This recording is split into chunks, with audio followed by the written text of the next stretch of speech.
Mars 2020. Nous sommes dans le Grand Est, en plein cœur de la première épidémie de Covid-19. Les professionnels de la santé de la région vivent un véritable cauchemar. Jean-Jacques Herbstein, médecin généraliste et auteur du livre « Je ne pouvais pas les laisser mourir », a été en première ligne. J'ai commencé à voir mourir des gens et nos salles d'attente se sont transformées en tranchées. On a vu monter en puissance l'épidémie et on a vu mourir nos premiers patients. Enfin, moi, j'ai vu mourir mes premiers patients en respectant scrupuleusement la doxa gouvernementale, ce qui est devenu, après, de manière un peu ironique et un peu cynique, la règle des 4D, Doliprane, dodo, domicile, décès. On ne peut pas commencer à laisser mourir les gens sans bouger le petit doigt. On est quand même des généralistes. Ça fait 25 ans que je suis installé, ça fait 25 ans que mes patients me font confiance. Je ne peux pas non plus leur dire « restez chez vous et attendez que ça se passe ». Une nuit, l'après-midi, j'ai vu une patiente, une jeune patiente de 40 ans, qui avait les symptômes du Covid. Alors moi, j'ai fait le réflexe « restez chez vous, ça va pas mieux, vous m'appelez, blablabla, blablabla ». Elle m'a chopé sur Messenger en disant « je vais pas bien ». Il était minuit. J'ai dit « qu'est-ce qui se passe ? Écoutez, j'ai du mal à respirer ». Je lui ai demandé de compter sa fréquence respiratoire, qui était au-dessus de 30. Et là, je dis, oula, c'est pas bon, c'est au-dessus de 25, il faut faire le 15. Donc faites le 15 immédiatement et vous me tenez au courant. Donc elle a fait le 15, et le retour du 15, ça a été restez chez vous. Je pense qu'à ce moment-là, les services de réanimation étaient au bord de l'implosion. Alors je lui ai dit, restez chez vous, d'accord, alors des conseils, vous m'appelez si vraiment il y a quoi que ce soit qui tombe mal, mais je viens vous voir demain. Et le lendemain, je suis allé la voir, je lui ai prescrit la prise en charge théorique à laquelle on avait pensé. Il y avait 4 trucs, il y avait l'azithromycine, un anticoagulant parce qu'on commençait à savoir qu'il y avait des caillots qui pouvaient se former, un médicament pour l'aider à respirer, et puis du zinc parce que le zinc a des propriétés antivirales. 48 heures après, plus rien, plus aucun symptôme. On dit tiens, il se passe quelque chose quoi. J'ai dû traiter 80 patients, et le constat était simple, 0 hospitalisation et 0 décès. Et mon ami Denis Gastaldi doit être à plus de 100. Enfin, on était 3 généralistes, on arrivait à pas loin de 200 patients traités par azithromycine avec des résultats qui étaient quand même drôlement encourageants. Et on a pu un décès et puis une hospitalisation. Le docteur Herbstein et ses collègues décident ensemble de publier une tribune dans l'Est républicain, un journal régional, dans le but de partager leur observation prometteuse avec le plus grand nombre. Il y avait une urgence absolue. Enfin, les gens ils tombaient comme un gravelotte, ça mourait quand même un petit peu. On s'est rendu compte qu'on avait peut-être une solution. Pas la solution, mais une solution qui était devant nous. Donc on a été très prudents. Très prudents. Et c'est là que les problèmes sont arrivés. Le papier sort le dimanche de Pâques. Lundi de Pâques, c'est repris par le Parisien. Le mardi matin, 8h, coup de téléphone du président du Conseil de l'Ordre. En disant « qu'est-ce que vous êtes en train de faire là ?» Et le président du Conseil de l'Ordre me dit « maintenant, faites ce que vous voulez, mais vous arrêtez toute communication. » Malgré les vies sauvées, le docteur Herbstein se retrouve accusé par le Conseil de l'Ordre de ne pas avoir tenu compte des consignes gouvernementales. Le 9 juin 2020, malgré les résultats encourageants et l'efficacité observée de son protocole à base d'azithromycine et de zinc, la DGS, Direction Générale de la Santé, écrit un courrier à tous les médecins de France. Quand la DGS déconseille la prescription d'azithromycine, non seulement les prescripteurs comme nous ne comprennent pas, mais ce qui est terrible, c'est que le grand public ne comprend pas. Parce que le grand public qui a été traité par l'azithromycine avec succès, dit « mais attendez, mais qu'est-ce qu'ils nous font là ?» Et pourtant, cette décision n'est rien en comparaison de ce qui s'est passé avec l'hydroxychloroquine, une autre molécule qui va se retrouver au cœur de la plus grande polémique et pour certains du plus grand scandale scientifique du XXIe siècle.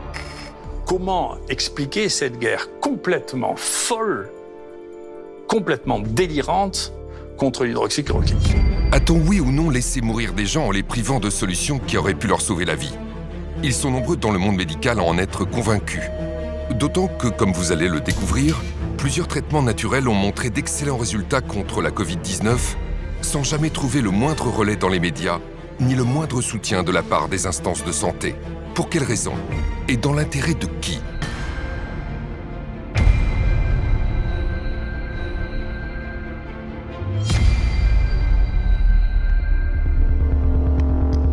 Quand il y a une pandémie, vu du côté de l'industrie pharmaceutique, on se dit qu'il y a toujours de l'argent à se faire parce que ça peut être des milliards d'individus touchés dans le monde. Si on trouve un médicament qu'on peut le breveter pour ça, ça peut faire des centaines de milliards de dollars de revenus. Malheureusement, quand il y a une pandémie, il y a des gens qui réfléchissent « il faut que je sauve en urgence le malade » et d'autres, ils pensent plutôt « tiens, il faut que je m'en mette plein dans mon porte-monnaie ». Le professeur Perron connaît parfaitement les dérives des sociétés pharmaceutiques. Il a été président de commission à l'Agence du médicament et au sein du Haut Conseil de la santé publique. À l'Organisation mondiale de la santé, il a exercé le rôle de vice-président du groupe d'experts sur la politique vaccinale en Europe. Le professeur Perron a donc occupé les fonctions les plus prestigieuses en infectiologie. Mais il a toujours défendu les malades contre la pensée unique médicale. En 2017 déjà, il montait au créneau pour dénoncer le scandale lié à la maladie de Lyme. En France, aujourd'hui, il y a des centaines de milliers de gens dans grande souffrance qui sont rejetés par le système médical, qui sont paralysés. À l'échelle de l'Europe, c'est des millions. Oui. Et pendant ce temps-là, les autorités disent tout va bien. Donc c'est un vrai scandale sanitaire. Mais c'est vrai, c'est vrai. En 2020, il publie « Y a-t-il une erreur qu'ils n'ont pas commise ?» pour dénoncer notamment l'influence de l'industrie pharmaceutique dans sa tentative de diabolisation de l'hydroxychloroquine, commercialisée en France sous le nom de Plaquenil, un traitement ancien et bon marché qui a démontré très tôt une efficacité prometteuse contre le coronavirus. C'est le plus grand canular, malheureusement sinistre, de la médecine. On avait plein d'études qui montraient que ça marchait. Et il y a une espèce de coalition internationale, à la fois de Big Pharma, des présidents des sociétés savantes qui touchent beaucoup d'argent dans l'industrie pharmaceutique, de tout un tas de groupes d'experts qui étaient bourrés de conflits d'intérêts, qui ont passé leur temps à taper sur l'hydroxychloroquine. Et pour moi, c'est un scandale absolument énorme. L'histoire est hélas régulièrement ponctuée par de nombreux scandales sanitaires qui confirment que l'industrie pharmaceutique cherche avant tout la rentabilité financière sans considération pour la santé publique, souvent avec la complicité des agences sanitaires et de leurs experts en conflit d'intérêts. Le Vioxx, anti-inflammatoire prescrit pour les douleurs liées aux maladies articulaires, aurait provoqué 160 000 crises cardiaques et attaques cérébrales et 40 000 décès rien qu'aux États-Unis. Malgré les faits, les autorités sanitaires maintiennent le Vioxx sur le marché jusqu'à son retrait en 2004. Le Vioxx aurait rapporté à son laboratoire 12,5 milliards de dollars. Le scandale du Mediator aura lui aussi contribué à révéler les dérives et l'avidité de l'industrie pharmaceutique. Entre 1976 et 2010, le laboratoire Servier commercialise ce coupe-faim dont les effets secondaires pourtant connus par le laboratoire ont coûté la vie à des milliers de patients. L'agence du médicament a fermé les yeux et ce scandale l'a conduite à changer de nom. De l'AFSAPS, elle est devenue l'ANSM. Lors de l'épidémie de grippe H1N1 en 2009, la France a dépensé plus de 100 millions d'euros pour acheter du Tamiflu, un médicament inefficace et toxique qui avait été interdit au Japon après avoir été soupçonné de causer la mort d'enfants et d'adolescents. Nouveaux traitements, vaccins. Pour l'industrie pharmaceutique, le coronavirus représente une opportunité commerciale sans précédent. Alors que des laboratoires comme AbbVie ou encore Gilead tentent de positionner leurs médicaments sur le marché du coronavirus, un homme va venir chambouler les projets commerciaux de Big Pharma. Son nom, Didier Raoult. Considéré dans le monde comme un des plus grands spécialistes des maladies infectieuses, le professeur Didier Raoult dirige l'IHU Méditerranée Infection à Marseille, un pôle 100% indépendant de l'industrie pharmaceutique et au rayonnement mondial dans le domaine des maladies infectieuses. Au début de l'année 2020, le professeur Didier Raoult et son équipe de chercheurs épluchent les récentes données des scientifiques chinois qui mettent en avant l'efficacité d'un traitement à base d'hydroxychloroquine. Des études contestées bruyamment par certains experts français. Que des gens qui n'ont jamais traité une infection à coronavirus aient une opinion sur les gens qui ont 20 essais en cours et pour lesquels les éléments ont été suffisants pour que le gouvernement et tous les experts chinois, c'est des experts qui corrèlent au coronavirus, hein, pas que sur le papier, c'est leur métier, hein, prennent une position officielle en disant maintenant il faut traiter avec de la chloroquine les infections à coronavirus, c'est déraisonnable de dire écoutez, les Chinois on s'en fiche.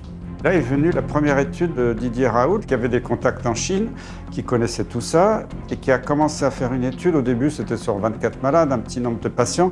Cette étude, déjà, a montré qu'il se passait quelque chose. Alors, elle a été contestée, 24 malades, c'est rien du tout. Après, il en a mis 80, après, il en a mis 1500, puis 3500.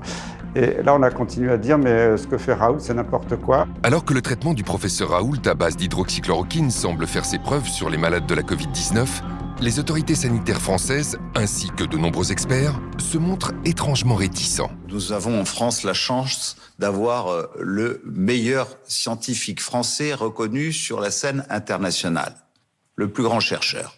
Bon, je ne dis pas, et lui non plus ne le dit pas. D'ailleurs, vous avez procédé à son interview où il a répondu avec beaucoup de modestie il y a quelques jours de cela, que c'est la solution, qu'il y a un remède absolu à ça. En France, pendant que l'utilisation de l'hydroxychloroquine divise et suscite une controverse démesurée, à l'étranger, beaucoup de pays l'utilisent, avec succès. Très rapidement, le gouvernement italien a parfaitement réagi, les experts italiens aussi. Ils ont dit à tous les généralistes en Italie, donnez l'hydroxychloroquine. On a vu la chute de la létalité. Au Portugal, dès le début, ils ont dit aux médecins, donnez la chloroquine. La létalité était très faible, inférieure à 5%. La Grèce, c'était magnifique, ils ont une létalité très faible, mais ils ont donné la chloroquine à tout le monde. Et si on sort de l'Europe, regardez le Maroc, c'est 2% de létalité. Ils ont traité tout le monde par hydroxychloroquine, azithromycine. Et pourtant, malgré ces données prometteuses, le ministre de la Santé, Olivier Véran, fait une annonce qui va faire l'effet d'une bombe auprès de tous les médecins français. Le 27 mars 2020, le gouvernement interdit aux médecins de ville de prescrire l'hydroxychloroquine. Le Haut Conseil exclut toute prescription dans la population générale ou pour des formes non sévères à ce stade, en l'absence, dit-il, de toute donnée probante. Faisons confiance à nos chercheurs. Quand l'hydroxychloroquine a été interdite, j'étais profondément choqué parce que les publications scientifiques montraient que ça marchait, l'expérience de tous les médecins montrait que ça marchait, les médecins de ville avaient commencé à l'utiliser, ça marchait. Et le décret a été rendu en urgence après un avis du Haut Conseil de la Santé publique. Moi, j'étais président de la commission maladies transmissibles, je sais comment ça marche, il y a un règlement intérieur, il y a une charte des conflits d'intérêts, rien n'a été respecté. Il n'y a pas eu de réunion de la commission, c'est un groupe d'experts où il y avait des membres du conseil ou pas qui sont réunis. C'était validé par le président sans qu'il y ait aucune réunion, aucun vote, aucune déclaration des conflits d'intérêts. Donc déjà, l'avis du Haut Conseil de la Santé publique était totalement illégal. Et le ministre s'est appuyé là-dessus pour passer un décret en urgence qui était un scandale absolu en France, c'est qu'on a laissé crever les gens. On a interdit aux médecins généralistes qui s'étaient mobilisés pour sauver les gens de traiter les gens. La France est le seul pays au monde à avoir interdit par les médecins l'utilisation de l'hydroxychloroquine, ce qui était pour moi un scandale d'État. Sur la forme, je trouve ça mais scandaleux. On n'a pas à empêcher un médecin de prescrire un traitement, sauf si jamais il y a des preuves dans un sens de nocivité. C'est la première fois qu'on empêche un médecin de prescrire. Mais pas n'importe quel médecin, des généralistes. Parce qu'à l'hôpital, tout le monde a fait une hydroxychloroquine. Il n'y a que nous, les généralistes, qu'on a complètement muselés. C'est un scandale très très grave sur le plan de notre santé, de notre système de santé. D'abord, on a fait pire que ça. On a même conseillé aux malades de ne pas aller voir leur médecin. C'est-à-dire qu'on a des gens dont c'est le métier de prendre en charge les malades tous les jours. Ça fait pour certains 30 ans qu'ils sont médecins. Et tout d'un coup, on dit à leurs malades, surtout n'allez pas voir votre médecin. Et puis ensuite, on nous explique qu'on a fait 10 ans d'études, mais qu'on n'est pas capable de déterminer si un patient peut ou ne peut pas prendre de l'hydroxychloroquine. Ça fait 30 ans qu'on le fait. C'est tellement invraisemblable. Et c'est ce contre lequel j'ai le plus lutté, c'est ce décret, qui est une ineptie totale. 90% des médecins avec lesquels j'ai pu parler de ce sujet ont le même avis que moi. Parce que ce sont pour la plupart des médecins généralistes, par ailleurs. Donc ils se sentent réellement exclus du système. On n'a pas tenu compte de l'avis des médecins, parce que les médecins généralistes, ils l'ont bien vu au début, ils ne donnaient pas l'hydroxychloroquine, ils ont envoyé beaucoup de gens en réanimation à l'hôpital. Et quand ils ont commencé à prescrire, ils n'envoyaient plus personne à l'hôpital. Ils l'ont vu. On n'a pas respecté cette expérience et ce souhait des malades.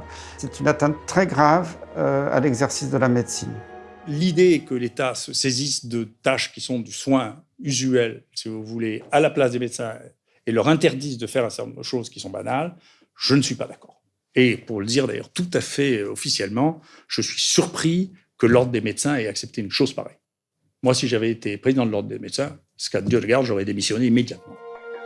Pour justifier l'interdiction de prescription de l'hydroxychloroquine, les autorités relayées par les médias avancent qu'elle pourrait être dangereuse pour les malades. Parmi les traitements mis en cause, le Plaquenil, ce médicament à base d'hydroxychloroquine, qui, couplé à un antibiotique, peut augmenter le risque d'accident cardiaque.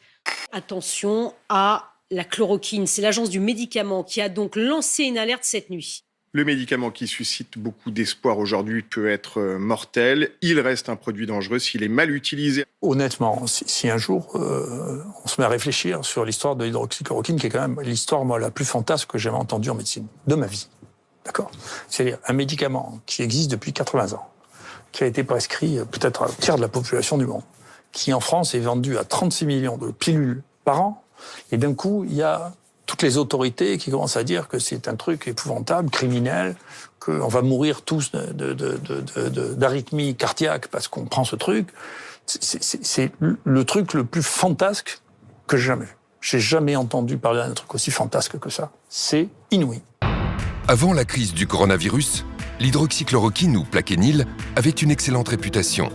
Cette molécule figure en bonne place sur la liste des médicaments essentiels de l'Organisation mondiale de la santé. Mais c'est aussi, comme le rappelle le professeur Raoult, un médicament que l'on connaît de longue date, car c'est un dérivé de la chloroquine, utilisé depuis les années 50 par des centaines de millions de personnes dans le monde en prévention du paludisme. L'hydroxychloroquine a été donnée pendant des décennies aux personnes réputées fragiles comme les femmes enceintes, les enfants ou encore les personnes âgées. Ce médicament est si sûr qu'il était en vente libre jusqu'en janvier 2020, date à laquelle la ministre de la Santé, Agnès Buzyn, a décidé de lui retirer son accessibilité sans la moindre explication. Il y a déjà eu un truc qui a été curieux, c'est mi-janvier, quand Agnès Buzyn a demandé que l'hydroxychloroquine, qui était en vente libre, devienne sous prescription médicale. Ça, c'était un peu curieux. Puis, en mars 2020, l'hydroxychloroquine est devenu un médicament très dangereux, du jour au lendemain. Alors que l'hydroxychloroquine, il y a des publications qui montrent que ça marche, ça coûte pas cher, l'agence du médicament n'a pas arrêté de dire que c'était toxique. Ça donnait des problèmes cardiaques, alors que les problèmes cardiaques ils venaient du Covid et pas du tout de l'hydroxychloroquine. Maintenant, c'est reconnu. Je pense que cette histoire d'effet secondaire ou de dangerosité de l'hydroxychloroquine est la plus belle plaisanterie médicale, scientifique qu'on ait inventée depuis janvier 2020, depuis le début de cette pandémie. J'utilise l'hydroxychloroquine depuis 15 ans, 20 ans, et particulièrement depuis 10 ans dans les maladies infectieuses, d'autres maladies infectieuses. Je n'ai jamais eu d'accident, mais ce n'est pas une statistique, donc je suis allé rechercher réellement ce qu'on avait comme études. Et parmi les nombreuses études que j'ai pu retrouver, j'ai vu un travail de la HAS, la Haute Autorité de Santé, de 2009, c'est pas si vieux, qui avait réétudié et réévalué l'hydroxychloroquine en tant que médicament en vente libre. Ils ont étudié ça pendant 6 mois, 100 000 prescriptions, 65% de ces prescriptions étaient faites par des médecins généralistes, ce qui prouve bien que tout le monde en prescrivait très largement. Et la conclusion, c'est médicament toujours aussi efficace et toujours aussi peu dangereux. Et on a redonné non seulement l'AMM, mais aussi l'autorisation de vente sans ordonnance, donc vente libre, en 2009 à l'hydroxychloroquine. Vous imaginez bien qu'une telle étude faite par la Haute Autorité de Santé il n'y a pas si longtemps, donc avec des moyens modernes, s'il y avait eu le moindre danger de l'hydroxychloroquine, on l'aurait vu. Ce produit, en plus, il faut savoir, l'hydroxychloroquine donc, est prescrit dans des maladies comme le lupus, les polyarthrites, pendant des années. Des années. C'est pas 10 jours. Là, contre le coronavirus, il s'agissait d'un traitement de 10 jours. Donc vraiment, on s'est moqué de nous. Y a-t-il eu une forme de complot contre la chloroquine, un vieux médicament générique qui ne rapporte rien à l'industrie pharmaceutique ? Ce qui s'est passé avec le scandale du Lancet nous donne peut-être la réponse.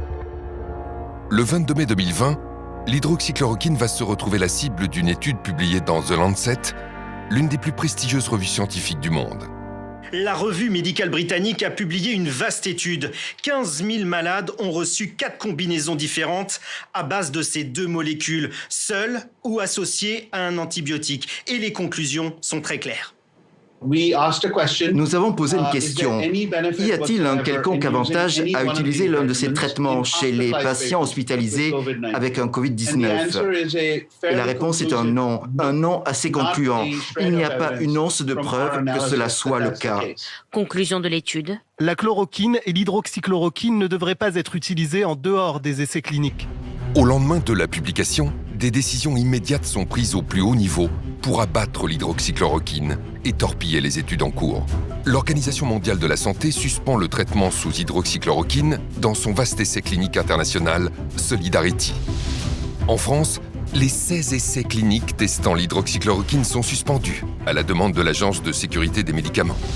Le ministre de la Santé, Olivier Véran, interdit l'utilisation d'hydroxychloroquine à l'hôpital alors que son utilisation était déjà très restreinte. Mais toutes ces mesures prises à la va-vite s'appuient en réalité sur une étude frauduleuse. Le 4 juin, The Lancet fait marche arrière et indique dans un communiqué le retrait de son étude. La revue The Lancet fait volte-face. Dans un communiqué publié jeudi soir, 3 des 4 auteurs d'une récente étude sur l'hydroxychloroquine remettent en cause sa validité. Nous ne pouvons plus nous porter garant de la véracité des sources des données primaires. La prestigieuse revue scientifique britannique a également présenté ses profondes excuses. L'étude du Lancet, qui a fait scandale à un moment donné et qui a été retirée très rapidement, nous a beaucoup perturbés. Alors, pour moi, ce n'était pas une surprise parce que j'en ai déjà vu d'autres, des études dans d'autres domaines totalement bidonnées. On va dire que celle-là était pire que les autres parce qu'elle était tellement grossière que c'était facile à voir tout de suite. Et d'ailleurs, nous avons été très choqués qu'un ministre de la Santé, médecin, spécialiste, habitué à lire des études toute la journée quand il était à l'hôpital, prenne cette étude pour argent comptant immédiatement et prenne une décision politique et juridique avec un décret exclusivement sur cette étude, enfin déclenchée par cette étude qui était une étude totalement bidon. Les décisions précipitées d'Olivier Véran sont d'autant plus surprenantes que tout le monde sait, dans la communauté scientifique, que les études peuvent être manipulées par l'industrie pharmaceutique. Et le rédacteur en chef du Lancet lui-même a fait un pamphlet en 2016 pour dire « dans mon journal, ça ne va pas du tout, c'est infiltré par l'industrie, on publie des articles qui sont complètement faux ». Le patron du Lancet, Horton, a dit « maintenant, on ne va plus pouvoir publier des données de recherche clinique parce que les laboratoires pharmaceutiques, aujourd'hui, sont tellement forts financièrement et arrivent à avoir de telles méthodologies pour nous faire accepter des papiers qui, apparemment, méthodologiquement, sont parfaits, mais qui, au fond, font dire ce qu'ils veulent à cela. C'est très, très grave. Le scandale du Lancet est ahurissant.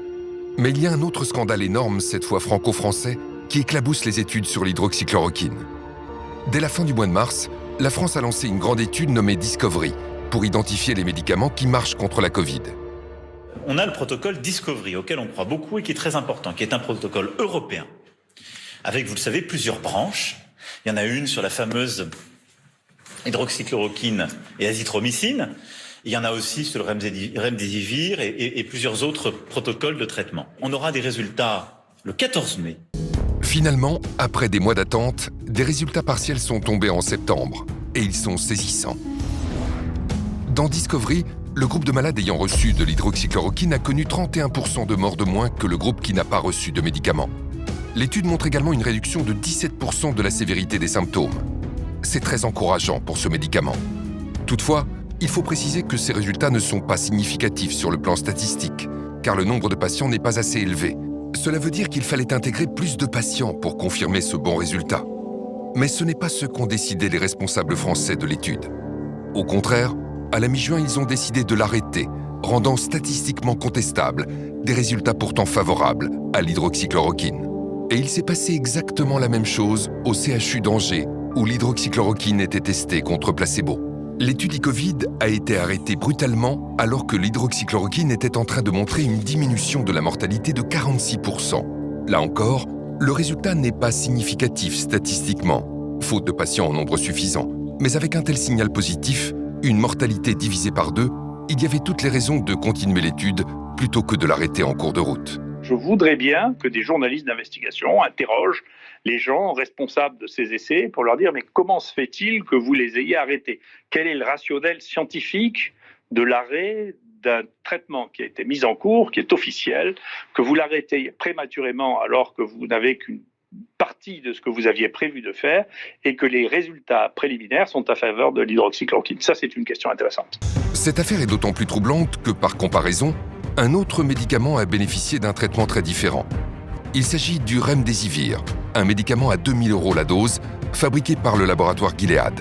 En septembre 2020, le professeur Yazdan Pana, principal architecte de Discovery, est auditionné au Sénat. En ce qui concerne le remdesivir, nous, pour l'instant, on n'a aucune preuve sur l'efficacité de ce traitement. Il y a eu 4 essais cliniques internationaux sur remdesivir. Pour nous, il n'y a aucun qui nous montre vraiment que ce traitement est efficace. Donc on considère qu'il faut continuer à évaluer ces traitements. Malgré l'accumulation d'études défavorables, Le professeur Yazdan Pana veut donc continuer l'essai Discovery sur le remdesivir, alors qu'il a été décidé d'arrêter l'essai sur l'hydroxychloroquine au moment où elle semblait diminuer la mortalité de 31%. Alors pourquoi un tel deux poids deux mesures ? Ce médicament, le remdesivir, serait-il une clé d'explication du scandale autour de l'hydroxychloroquine ? C'est la piste clairement évoquée par le professeur Raoult, auditionné au Sénat en juin 2020. Moi, je vous recommande de faire une véritable enquête sur Gilead et le remdesivir. Voilà. Si vous regardez la structure de Gilead, vous comprendrez que c'est quelque chose qui ne fonctionne qu'avec très très peu de produits, très peu de personnel et une influence considérable. Ce qui s'est passé dans les semaines suivant cette audition va définitivement donner raison au professeur Raoult. En juillet, à la surprise générale, le remdesivir obtient de l'Union européenne et de la France une autorisation temporaire de mise sur le marché. C'était plus qu'étonnant car il n'existait alors aucune preuve de son efficacité et il y avait des signaux très clairs de sa toxicité sur les reins et sur le foie. Il donne des insuffisances rénales potentiellement graves chez des gens qui sont, je vous rappelle que ceux qui sont vraiment malades sont souvent des gens fragiles, âgés, ils ont un rein déjà fatigué, et en plus la maladie, le virus, attaque le rein, puisque vous savez qu'en dehors des poumons, il attaque le cœur et le rein. Donc, on est face à un virus qui attaque le rein chez des gens qui ont déjà un rein fragile, et on leur donne un médicament qui donne des insuffisances rénales. Est-ce raisonnable ? Le remdesivir, déjà, c'est un traitement cher, lourd, hospitalier, bourré d'effets indésirables. C'est un médicament cher, injectable, réservé à l'hôpital. C'est un antiviral, donc il ne peut marcher que dans la première phase de la maladie. Quand vous êtes hospitalisé et que vous commencez à être en soins intensifs ou au moins sous oxygène et que vous commencez à avoir des insuffisances respiratoires, c'est fini, il ne marche plus. Il faut le donner beaucoup plus tôt, comme l'hydroxychloroquine. Sauf qu'on ne l'a pas en ville puisque c'est un médicament hospitalier. Donc c'est doublement absurde, parce qu'on met en avant un médicament qui est à usage exclusivement hospitalier pour des malades qu'il faut traiter avant qu'ils arrivent à l'hôpital. En face, vous avez l'hydroxychloroquine. L'hydroxychloroquine, on la connaît depuis 30 ans. On connaît tous ses effets secondaires, on n'a aucune inconnue sur cette molécule, et elle coûte 4 €. Vous êtes ministre de la Santé, vous décidez d'essayer lequel ? Celui que vous ne connaissez pas, qui vaut entre 2 000 et 4 000 €, celui que vous connaissez parfaitement et qui vaut 4 €. Voilà ce que je pense du remdesivir. Quand l'ANSM a accordé au remdesivir l'autorisation donc de provisoire de mise sur le marché, une ATU, eh bien, 2 jours plus tard, le Haut Conseil de santé publique, lui, au terme de ces débats qui sont publics, et on a les transcriptions, disait que c'était inefficace, cher, et qu'aucune preuve de l'efficacité clinique n'avait été apportée.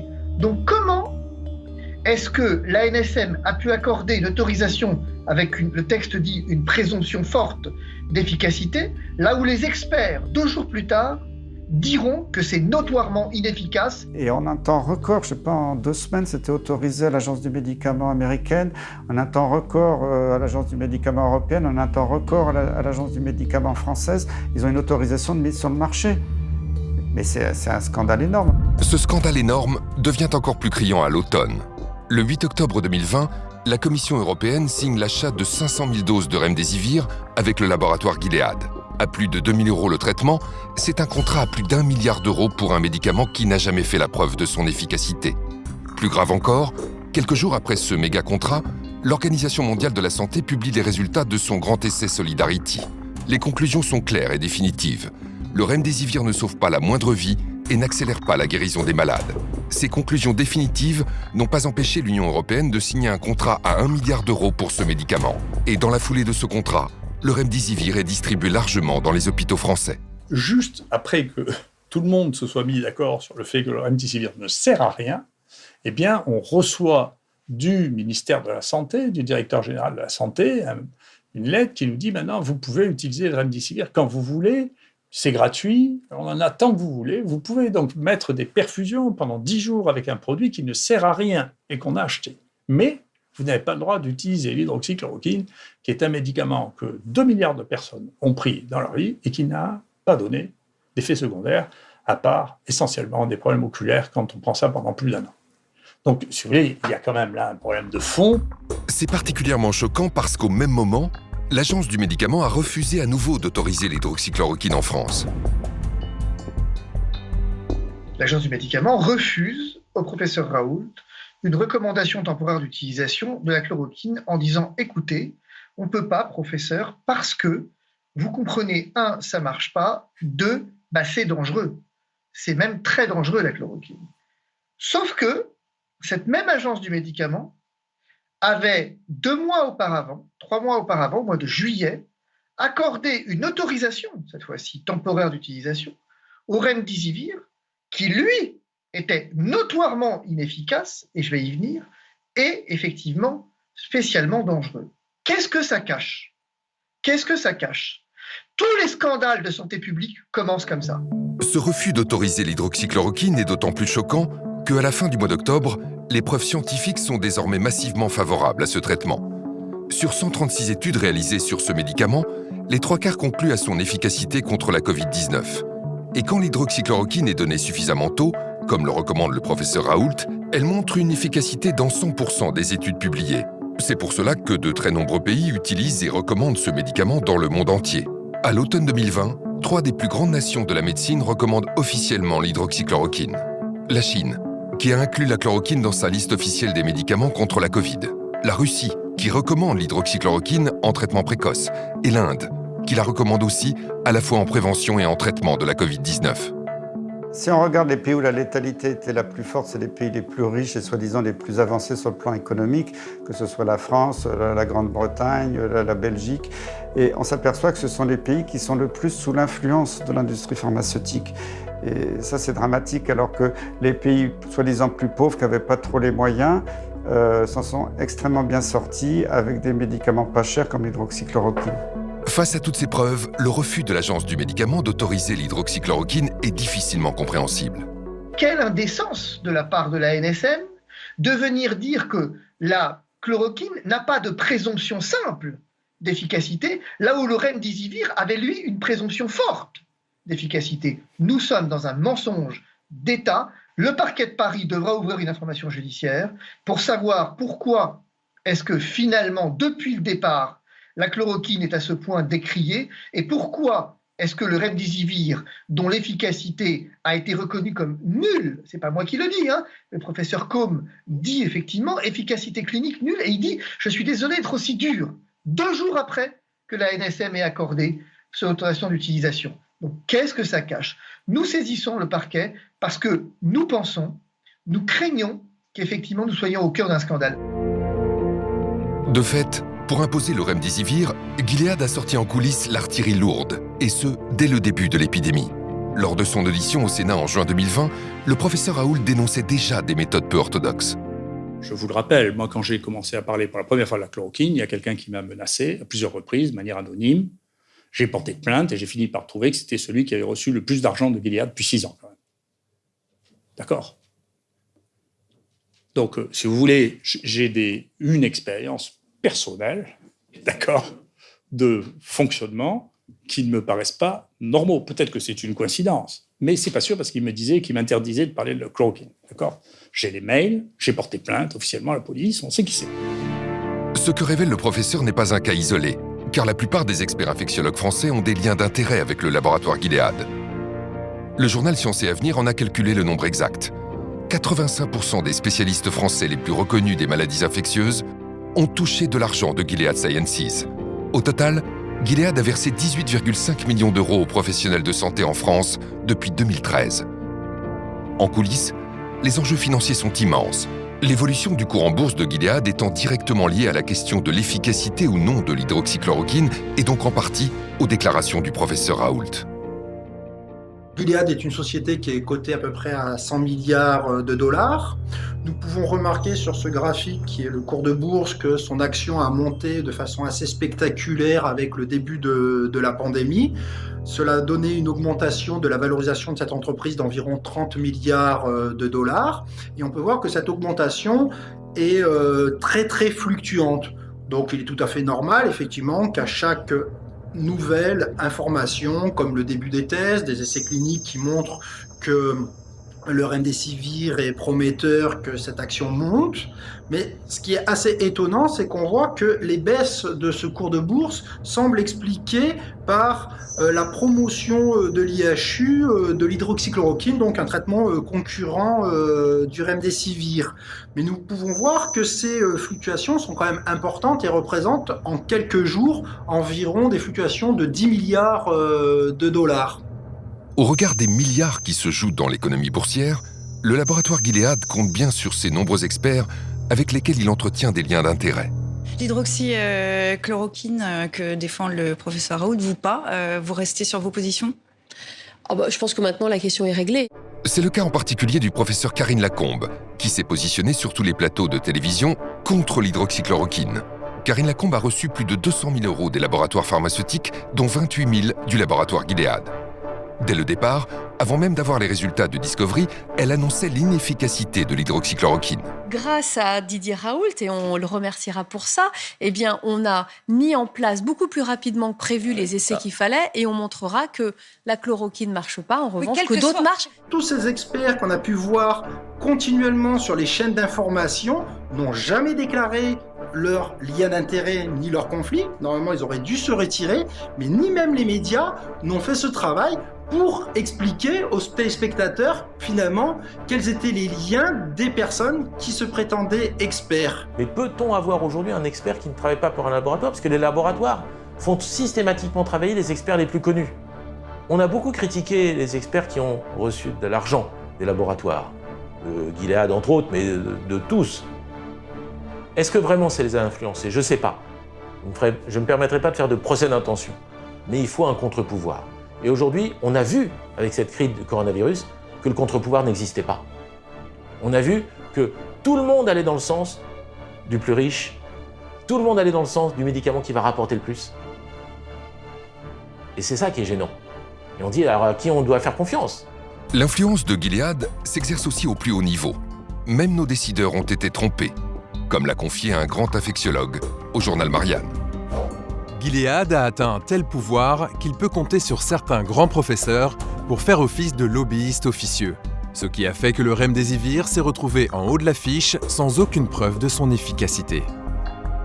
Monsieur le ministre de la Santé, le gouvernement doit la vérité aux Français évidemment sur la gestion de la crise. Est-ce que vous excluez tout soupçon de collusion entre les intérêts du laboratoire Gilead et des membres du conseil scientifique? Moi, je n'aime pas les accusations ad hominem. Et je considère que les membres du conseil scientifique ont fait une action gratuite depuis plusieurs mois maintenant dans notre pays. Vous en êtes sûr? Ont été importants. Qu'il n'y a pas de soupçon moi, je suis sûr qu'ils n'ont pas été payés par le gouvernement ou par qui que ce soit pour réaliser leur action au sein du conseil scientifique. C'est pas la question. Est-ce qu'ils ont des liens financiers avec des laboratoires? Si vous citez le laboratoire Gilead, par exemple, lorsque j'étais député, vous pourrez voir que lorsqu'il y avait un traitement contre l'hépatite C qui avait émergé, mais ce n'est pas ma question. J'avais même convoqué moi-même le président du laboratoire pour dire que le prix était excessif. J'entends bien. Ma question, je vous la répète, concerne les membres du conseil scientifique qui ont quand même géré cette crise sanitaire. Est-ce que vous pouvez nous dire ce matin, vous êtes sûr qu'il n'y a aucun lien avec ces personnes et les laboratoires Gilead? Je peux vous dire, Sonia Mabrouk, qu'il n'y a eu aucune intention cachée ou directe d'aucun membre du conseil scientifique pour nous pousser à prescrire quelque traitement que ce soit. Y compris le remdesivir. Mais y compris le remdesivir. Je n'ai eu aucune recommandation du conseil scientifique sur le remdesivir. La journaliste Sonia Mabrouk avait raison d'être insistante. La plupart des experts qui ont conseillé le président de la République ont eu des liens d'intérêt avec Gilead. C'est le cas en particulier du professeur Yazdan Bana, le pape de l'étude Discovery. Ce chercheur a siégé au moins 10 fois au board de Gilead entre 2013 et 2015. Devant les députés, le professeur Raoult n'a pas caché sa surprise en découvrant l'intimité du responsable de l'étude Discovery avec le directeur de Gilead. Moi, j'ai été surpris de voir que le directeur de Gilead, devant le président de la République et devant le ministre, tutoyait celui qui était en charge des essais thérapeutiques en France pour le Covid-19, quand même. Moi, je n'ai pas l'habitude de me faire tutoyer par le directeur de l'industrie pharmaceutique. S'il le faisait, d'ailleurs, je leur répondrais en leur vous voyant. Je ne le ferais pas. Bruno Ohen, l'autre grand expert de Discovery, était membre du groupe de travail français qui s'est exprimé le 5 mars 2020 en faveur du remdesivir. Bruno Ohen a reçu pas moins de 52 000 € de Gilead en avantages, rémunération et contrats d'expertise. Même le président du conseil scientifique, Jean-François Delfrécy, a pris part une fois au conseil de Gilead en 2013. Plus inquiétant encore, Christian Chidiac, président de la commission qui a conseillé le président de la République sur les traitements contre le coronavirus, a siégé plusieurs fois au board de Gilead. Selon le professeur Raoult, c'est cet homme qui a influé pour que le Premier ministre empêche les médecins hospitaliers de prescrire librement l'hydroxychloroquine aux malades de la Covid-19. Est-ce qui est en train de sauter aux yeux de la population, c'est qu'à propos de l'hydroxychloroquine, on est en train de dévoiler au grand jour toutes les magouilles de l'industrie pharmaceutique pour promouvoir des médicaments très chers et pouvoir occuper les marchés. En effet, pendant que l'hydroxychloroquine était diabolisée, d'autres molécules efficaces ont été purement et simplement ignorées. C'est le cas de vieux médicaments qui ne sont plus sous brevet, comme la colchicine, l'ivermectine et la fluvoxamine. Tous les trois ont fait la preuve de leur efficacité contre la Covid-19 dans des études contrôlées contre placebo, et pourtant les autorités et les médias restent silencieux, comme s'il n'y avait pas de place dans notre système médical pour les molécules qui ne rapportent plus rien aux laboratoires. Si vous dites maintenant, alors qu'on dépense des centaines et des centaines de millions pour trouver de nouvelles molécules, que vous savez, il suffit de recycler des molécules anciennes qui sont génériquées et qui ne coûtent rien, vous sciez toute une branche de la science qui s'est développée depuis 20 ans, hein. Et donc, vous avez les plus grandes difficultés à trouver des gens qui regardent ça avec un œil favorable. Tout ça heurte à la fois un modèle économique, pas que des intérêts, hein. Comment on développe une molécule qui n'est plus rentable? On ne sait pas le faire dans notre monde. Parmi les victimes de ce modèle économique, il n'y a pas que les vieux médicaments génériqués. Il y a aussi et surtout les molécules naturelles, comme les vitamines, les minéraux ou les plantes médicinales, dont l'efficacité peut pourtant être extraordinaire, sans le moindre effet indésirable. C'est le cas en particulier de la vitamine D, considérée par de nombreux scientifiques comme la vitamine de la décennie. Peu coûteuse, facile à prendre et sans effet secondaire, la vitamine D est au cœur de plus d'une quarantaine d'études scientifiques concluant à des résultats si spectaculaires pour lutter contre la Covid qu'on pourrait ne pas le croire. Comme vous allez le découvrir, la vitamine D en prévention permettrait de réduire de moitié le nombre d'infections au coronavirus. Mais ce n'est pas tout. La vitamine D en traitement aurait pu sauver la vie de milliers de malades hospitalisés. Professeur de médecine, de physiologie, de biophysique et de médecine nucléaire, le professeur Michael Holick est l'un des plus grands experts de la vitamine D dans le monde. Il est à l'origine de plusieurs études portant sur l'action de la vitamine D contre le coronavirus. Le professeur Holick nous a reçus pour partager avec nous les résultats saisissants de ses recherches et les découvertes récentes autour de la vitamine D. Nos connaissances à propos de la vitamine D ont été bouleversées ces 10 dernières années. Si son rôle est crucial pour la santé des os et le métabolisme du calcium, il l'est aussi pour de nombreuses autres fonctions biologiques, notamment la réduction des risques de maladies telles que les cancers communs, les maladies auto-immunes graves comme la sclérose en plaques, l'arthrite rhumatoïde, le diabète de type 1, mais aussi les maladies infectieuses, y compris, selon nous, la pandémie de Covid-19, mais aussi les risques de maladies cardiovasculaires, de maladies d'Alzheimer, de dépression, et la liste est encore longue. De nombreuses études ont décrit comment la vitamine D agit sur le système immunitaire. Nous avons pu observer qu'une simple prise de vitamine D permet d'agir sur 291 gènes régulant la fonction immunitaire, la mortalité cellulaire et toute une série de processus biologiques. Une de nos études a donné des résultats incroyables. Donner à une personne 600 unités de vitamine D par jour permettait de réguler 150 à 200 gènes du système immunitaire. Mais avec 4000 unités par jour, ce chiffre passait à environ 300 à 400 gènes et à plus de 1000 avec 10 000 unités par jour. C'est ce rôle majeur pour la santé et le bien-être général qui explique l'intérêt qu'elle suscite dans le monde entier. Au début de l'année 2020, lorsque l'épidémie s'abat sur le monde, le professeur Holick est convaincu que la vitamine D pourrait avoir un impact contre le coronavirus. Lorsque tout a commencé en février dernier, j'étais en Argentine pour une partie de pêche et j'ai attrapé le dernier vol pour rentrer. J'ai aussitôt écrit à mon hôpital et à d'autres personnes concernées en expliquant que cette pandémie pouvait certainement être combattue en augmentant les apports en vitamine D dans la population. De nombreuses études, dont les données de l'enquête nationale de santé américaine, ont montré qu'une amélioration du taux de vitamine D réduit les risques d'infection des voies respiratoires supérieures, dont la grippe et plusieurs virus du rhume, comme les adénovirus et les coronavirus. Nous connaissons le rôle très important de la vitamine D pour le bon fonctionnement du système immunitaire et la régulation de l'activité des cytokines. Or, l'une des principales complications de la Covid-19 est justement ce qu'on appelle l'orage cytokinique, à l'origine de nombreuses complications et de décès liés à cette infection. Il n'est donc pas surprenant qu'une amélioration du taux en vitamine D puisse contribuer à combattre cette maladie virale. Le professeur Hollick n'est pas le seul à comprendre immédiatement l'intérêt exceptionnel de la vitamine D pour lutter contre la Covid. La vitamine D est absolument essentielle. Ça réduit, ça a été prouvé, les infections hivernales. Vous aurez des grippes moins fréquentes, moins fortes. Vous aurez moins de rhume. Vous aurez même moins de cancers. Il y a une très belle étude canadienne qui montrait que c'était 2 fois moins de cancer du sein chez les femmes qui avaient un taux de vitamine D suffisant par rapport à celles qui ont une carence en vitamine D. Là aussi, pourquoi n'a-t-on pas dit aux Français « Allez chez votre médecin, faites doser votre vitamine D ». C'est un complément alimentaire de base. S'il n'y en avait qu'un, ça serait celui-là peut-être. C'est une vitamine qui est fabriquée, qui est métabolisée par le soleil. Donc le soleil est important. Et pour que cette vitamine puisse avoir des effets positifs sur votre corps, il faudrait rester tous les jours, un quart d'heure à moitié à poil en plein soleil. Quand on n'a pas assez de vitamine D, le système immunitaire va réagir à l'excès. Et on sait que cet excès va causer des dégâts bien plus importants dans le cas du Covid-19 que ce qu'aurait infligé le virus. Et un poumon qui est trop attaqué et qui est l'objet d'un champ de bataille trop important va ne plus être fonctionnel et c'est comme ça que le patient va mourir asphyxié. Le problème du Covid, c'est un problème d'inflammation.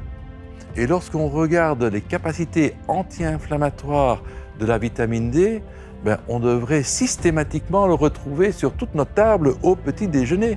Et même, supposons que ça ne marche pas contre le coronavirus, on aura amélioré la santé des Français, on aura amélioré leurs os, on aura amélioré leur immunité, on aura réduit leur risque de cancer. Donc pourquoi ne pas l'avoir proposé au lieu de dire aux gens « rentrez chez vous, fermez les fenêtres, fermez les volets et priez pour que vous ne soyez pas malade ».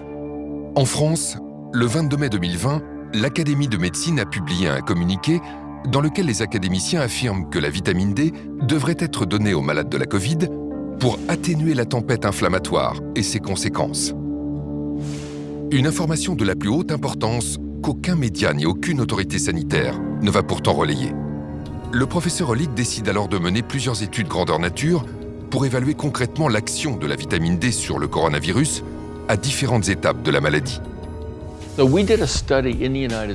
Nous avons mené une étude aux États-Unis sur 191 000 patients atteints de Covid-19 et nous avons montré qu'une carence en vitamine D augmente de 54% le risque de contracter cette maladie. Et ce, quelle que soit votre origine ethnique, votre âge ou la région où vous vivez aux États-Unis. Les résultats obtenus par le professeur Hollick sont exceptionnels. Ils sont publiés le 17 septembre 2020 dans le journal médical PLOS ONE. Mais ce n'est pas tout. Non seulement la vitamine D réduirait de moitié les infections, mais en plus elle réduirait drastiquement la gravité de la maladie. Parallèlement, nous avons mené une autre étude pour déterminer si les patients hospitalisés pour des infections sévères présentaient ou non des risques accrus de complications et de décès en cas de carence en vitamine D. Et nous avons découvert qu'au-delà de 40 ans, les personnes ayant une carence en vitamine D présentaient un risque létal à 50% supérieur et qu'elles développaient beaucoup plus de complications liées à la maladie. Le professeur Hollick parle bien d'une baisse de moitié du nombre de morts avec de bons taux de vitamine D, ce qui est un résultat exceptionnel. Cela peut paraître difficile à croire, mais ces chiffres ont été confirmés par plus de 40 études internationales. Si l'on met en regard les personnes ayant pris ou non une supplémentation en vitamine D et ayant été contaminés, et que l'on analyse l'impact de la vitamine D sur la réduction des risques de complications ou de décès et les données scientifiques publiées, eh bien, il en ressort que cette vitamine pourrait diminuer de 40 à 50% les formes sévères de l'infection et le risque létal.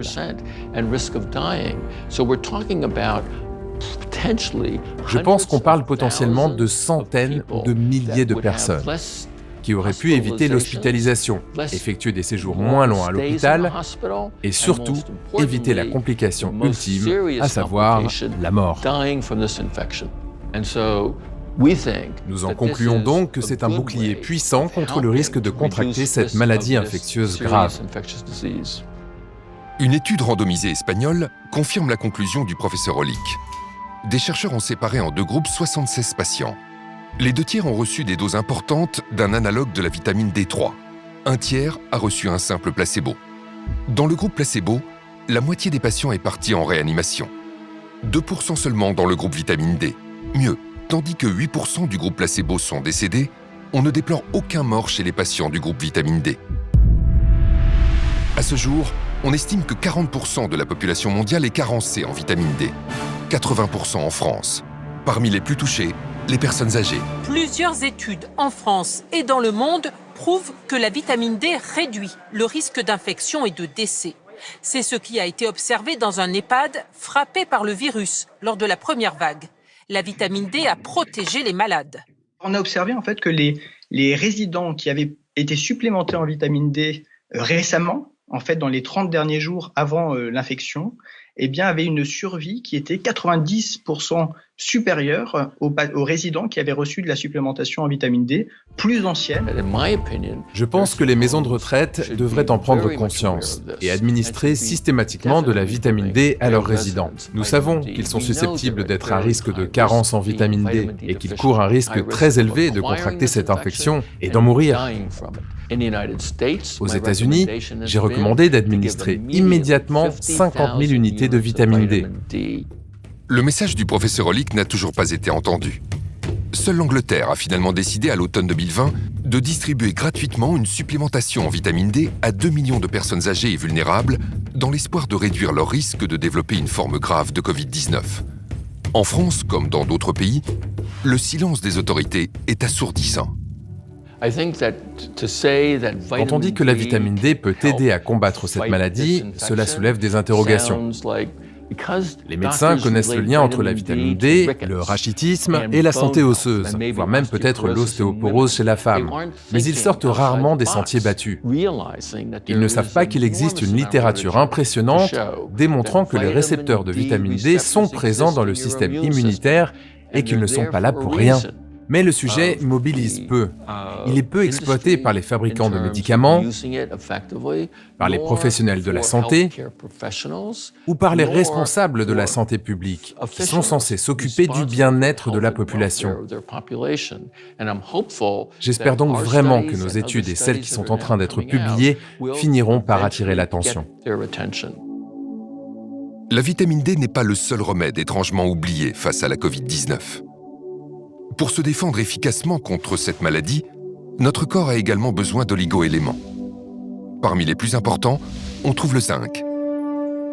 Indispensable pour un bon fonctionnement du système immunitaire, le zinc a démontré une action incontestable pour enrayer le processus viral du coronavirus. C'est un oligo-élément qui est fondamental.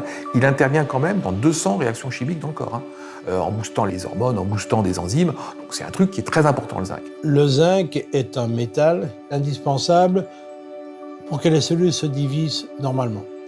Donc s'il n'y a pas de zinc, les cellules ne savent pas se diviser, on ne sait pas renouveler les cellules. Donc le zinc est indispensable pour la cicatrisation, il est indispensable pour la régénération de l'intestin.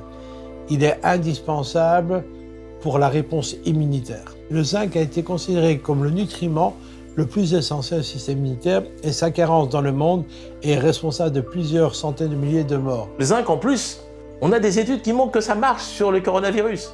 Si vous donnez une certaine quantité de zinc en aigu, vous avez une meilleure défense contre le virus.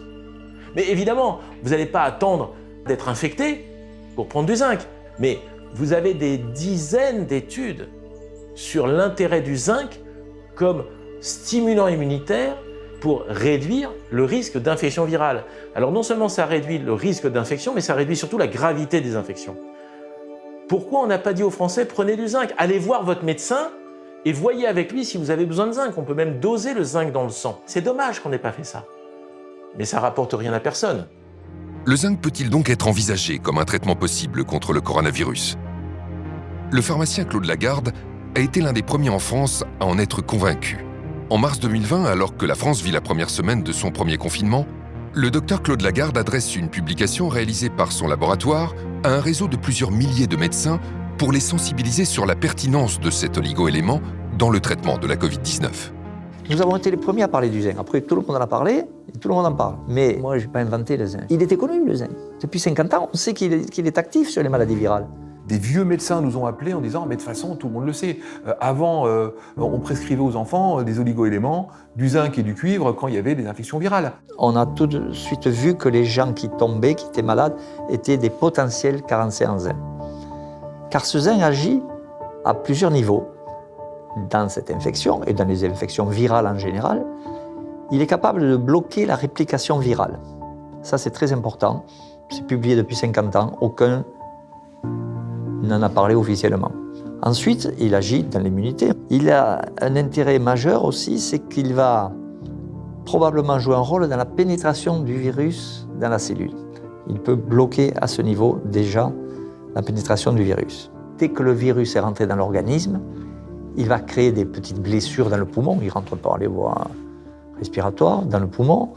Et il va créer des petites fissures, des blessures. Et si on a suffisamment de zinc dans nos cellules de proximité, on va cicatriser, on va enrayer le processus en plus, puisqu'on bloque la réplication virale, et ça se termine. On a démontré que le zinc interfère avec la division du virus. Donc pour moi, le zinc devrait faire partie majeure de la stratégie de prévention et de traitement du Covid. Dans plusieurs schémas thérapeutiques qui intégraient l'azithromycine et l'hydroxychloroquine, on a remis le zinc qui est en fait l'élément clé. On sait que certaines choses qui avaient été sous-estimées, comme le zinc par exemple, jouent un rôle dans la sévérité. Les gens qui ont une pathologie sévère ont des taux de zinc qui sont beaucoup plus bas que les autres, à côté d'autres données qui avaient été décrites dans la littérature. Je me rappelle de ce médecin new-yorkais qui avait eu 250 patients chez qui il avait donné de l'hydroxychloroquine et du zinc, il n'a eu aucun mort. Intéressant de savoir que l'hydroxychloroquine fait rentrer le zinc dans la cellule. Et une fois que le zinc rentre dans la cellule, qu'on a des taux élevés, le virus ne sait plus se diviser et donc il meurt. À travers le monde, d'autres observations confirment que le zinc pourrait être un élément clé des protocoles à base d'hydroxychloroquine. La grande étude qui a été publiée par les médecins de New York a montré qu'en plus du protocole Raoult, hydroxychloroquine, azithromycine, ils ont rajouté du zinc. Alors ils ont eu d'excellents résultats. Même constat pour le docteur Cardillo à Los Angeles, qui est intervenu sur la chaîne américaine ABC pour confirmer que le traitement à base d'hydroxychloroquine ne fonctionne de façon optimale qu'avec du zinc. L'analyse du traitement à l'hydroxychloroquine, c'est qu'il ne fonctionne que lorsqu'on l'associe au zinc. L'hydroxychloroquine ouvre la voie au zinc, qui pénètre dans la cellule, puis bloque la réplication du virus. Vous prescrivez donc le zinc et il est efficace pour les malades de la Covid-19 ? Chaque patient à qui je l'ai prescrit était à la base très malade et au bout de 8 à 12 heures, il n'avait plus aucun symptôme. Récemment, une étude, et ça a été rapporté en congrès, a montré que les patients qui avaient un taux de zinc bas, qui avaient été hospitalisés, avaient 2,5 fois plus de risque de mourir que ceux qui avaient un taux de zinc normal. Mais on n'en parle pas, ça. Vous avez entendu parler du zinc? Non. En prévention, l'efficacité du zinc est tout aussi avérée, notamment pour les personnes les plus fragiles. Et cela dans l'indifférence générale des autorités sanitaires qui semblent ignorer les bienfaits de cet oligo-élément fondamental. On sait aussi, par des études épidémiologiques, que dans les EHPAD, dans les maisons de retraite, les gens âgés sont carencés en zinc à 50%. 1 sur 2 est carencé en zinc. Parce qu'ils mangent peut-être un peu moins bien, qu'ils assimilent moins bien au niveau intestinal. C'est beaucoup. Donc à eux, on pourrait en donner systématiquement. Et on aurait moins de besoins médicaux et médicamenteux pour les traiter, toutes ces personnes âgées qui sont suivies par des médecins régulièrement. C'est très facile de donner du zinc, même presque gratuitement dans les maisons de retraite. On n'en parle pas, je ne sais pas pourquoi. On préfère vendre des médicaments chimiques très chers. Parce que peut-être les scientifiques d'aujourd'hui sont des jeunes générations et n'ont pas connu il y a 30 ans les publications sur le zinc. Tout est publié, tout existe. C'est incroyable. Incroyable que les comités scientifiques ne connaissent pas le zinc. Les grands spécialistes hospitaliers, et donc en particulier les experts qui ont géré cette crise, n'ont absolument pas cette culture. La seule prévention qu'ils connaissent des maladies infectieuses, ce sont les vaccins. Parce que pour eux, c'est la seule piste qui ait prouvé une efficacité. Mais c'est faux. On a des études sur le reste. Mais elles ne sont pas assez puissantes ou elles ne concernent pas un médicament bien précis. Donc, ils ne veulent pas le prescrire. Une autre molécule naturelle a obtenu des effets impressionnants pour soigner les patients gravement atteints par le coronavirus. La vitamine C. Les injections de vitamine C ont démontré, études scientifiques à l'appui, une réelle efficacité contre les infections respiratoires et sur les patients victimes de septicémie. Vous allez comprendre pourquoi de plus en plus de médecins sont convaincus que les patients hospitalisés pour le coronavirus devraient recevoir immédiatement des injections de vitamine C. Mon grand-père pharmacien ne connaissait que deux médicaments, la vitamine C et l'aspirine, pour se soigner de toute pathologie virale. La vitamine C se devrait d'être remise à l'honneur. La vitamine C, c'est un élément qu'on connaît depuis peut-être un siècle comme stimulant immunitaire. 1 gramme, 2 grammes de vitamine C, déjà, on sait que ça a une action sur notre immunité. Et la vitamine C, elle a un avantage. Vous ne pouvez jamais faire d'excès. Vous ne pouvez jamais avoir un effet secondaire parce que vous avez pris trop de vitamine C. Parce que c'est une vitamine qu'on appelle hydrosoluble. Donc si vous en prenez trop, elle va repasser dans les urines, c'est pas grave, vous risquez rien. Mais pendant qu'elle passe dans le corps, elle agit. Et donc les fortes doses de vitamine C pourraient être efficaces. Chez un patient qui est complètement démunié en antioxydants, la vitamine C va très rapidement éteindre les incendies. C'est un antioxydant puissant. Elle protège tout ce qui est la phase aqueuse du corps, donc l'intérieur des cellules. Donc, cette vitamine C est une barrière et un protecteur majeur des cellules contre les attaques des oxydants. Et également, les globules blancs en ont besoin pour ne pas exploser quand ils arrivent sur le champ de bataille. Dans certaines maladies, la vitamine C nécessite d'être apportée à forte dose. Il n'est pas très facile de prendre par la bouche de fortes doses. Et on a depuis longtemps déjà imaginé la possibilité d'injecter la vitamine C, ce qui va booster l'organisme. Face au coronavirus, les injections à haute dose de vitamine C auraient peut-être pu sauver la vie de nombreuses personnes gravement atteintes. Ce traitement bon marché et sans aucun danger n'a pour autant trouvé aucun écho dans les médias. Le docteur Pierre Corry est spécialiste de la médecine de soins intensifs aux États-Unis. Il appartient à un groupe constitué de 5 experts, tous rassemblés autour du professeur Marik, l'un des pionniers de l'utilisation de la vitamine C en injection. Le docteur Corry nous a reçus chez lui à Madison, dans le Wisconsin, pour nous raconter comment il a découvert ce traitement et pour partager avec nous les incroyables résultats des injections de vitamine C sur des patients admis en soins intensifs pour le coronavirus, et cela dans l'indifférence générale des autorités sanitaires. Le travail que j'ai fait avec la vitamine C, ou ce que j'appelle l'acide ascorbique, est basé sur la découverte qu'a faite mon ami et collègue le docteur Paul Marik. Des études déjà publiées avaient montré que des doses élevées d'acide ascorbique en intraveineuse seraient très bénéfiques pour traiter les patients atteints de choc septique. Il a essayé sur 2 patients extrêmement malades qui s'étaient présentés à son hôpital et il a décrit que leur état physiologique s'était amélioré de façon très soudaine et abrupte.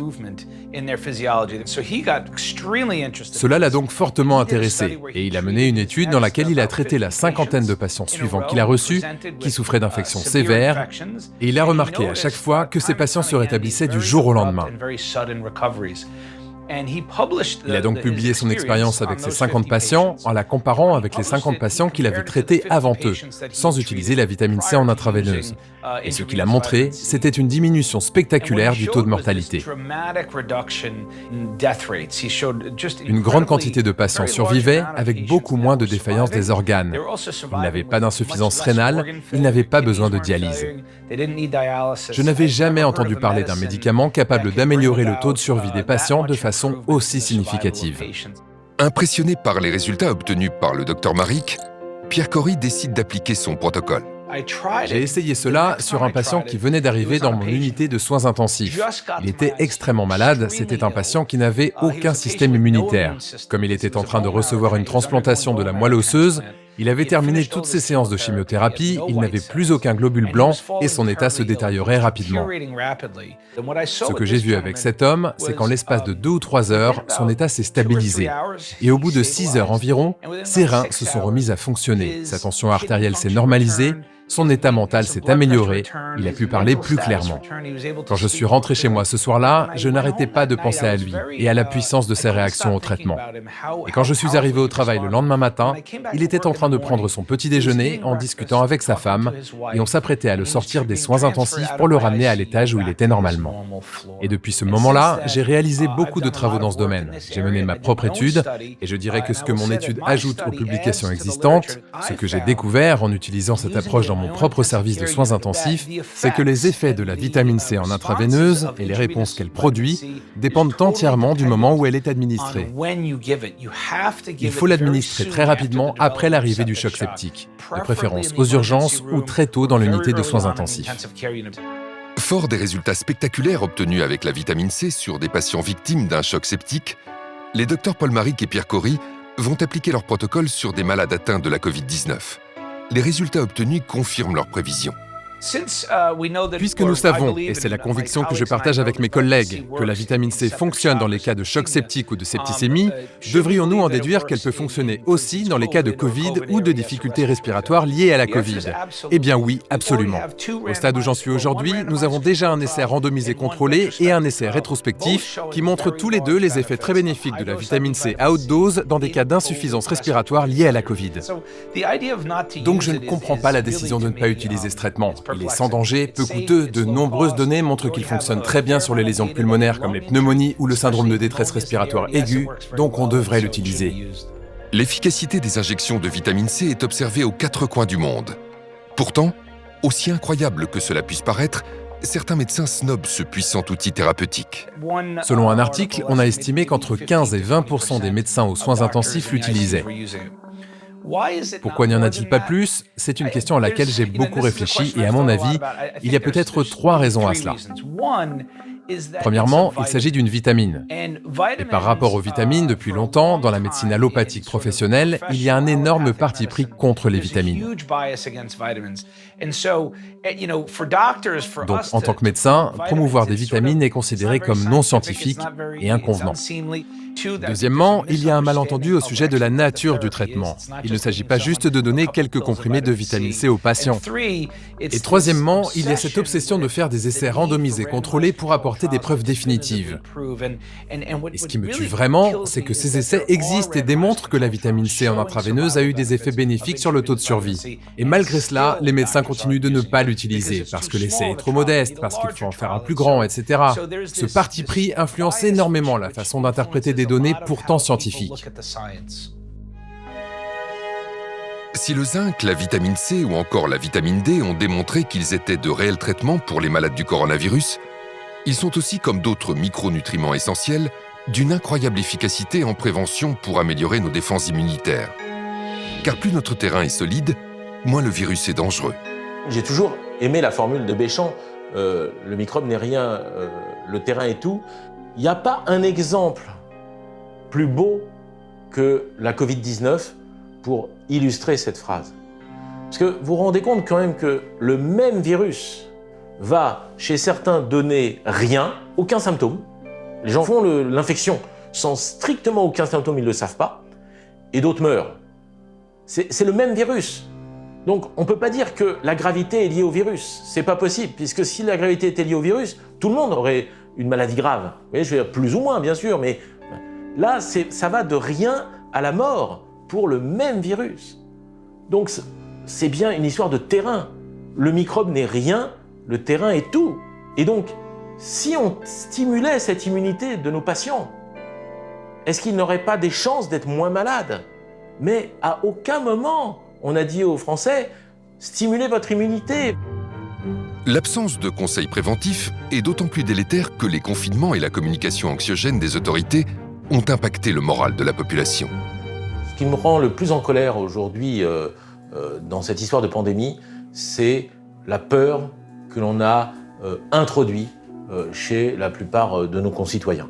Plus que jamais, la pandémie de Covid-19 est active et meurtrière.